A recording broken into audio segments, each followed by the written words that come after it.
Halos kalahati sa mga namatay sa aksidente sa kalsada noong 2012 ay nasagasaan habang tumatawid ng pedestrian lane.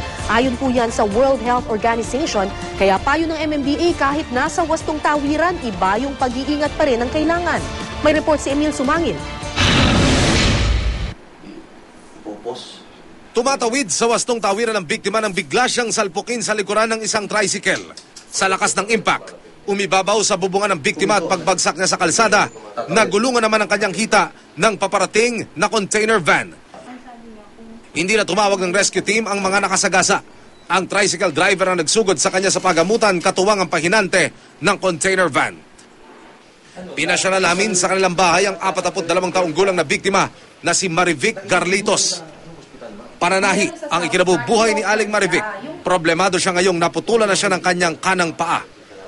Iniiyakan ko nga ako pag iniisip ko yung nangyari ho na to. Sa pedestrian lane na ito sa kaba ng Sir Raimundo Avenue, Pasig City, nakunan ng CCTV ang aksidente. Maging ikaw ay isang biker o ikaw ay ordinaryong naglalakad lamang sa lansangan, dapat ay pakita natin ang respeto sa bawat isa. Kinasuhan ang mga nakasagasa kay Aling Marivic, pero patuloy siyang nananawagan ng tulong para sa kanyang pagpapagamot.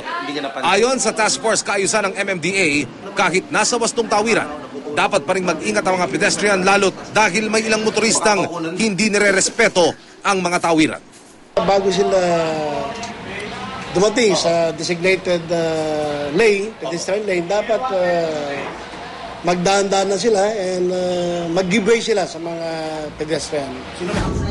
Sa ginanap na Road Safety Forum ng World Health Organization kamakailan, 47% ng higit sa 5,000 namatay sa mga aksidente noong 2012 ay mga pedestrian. Pangunahing dahilan, kawalan ng disiplina at kaalaman sa paggamit ng mga wastong tawiran.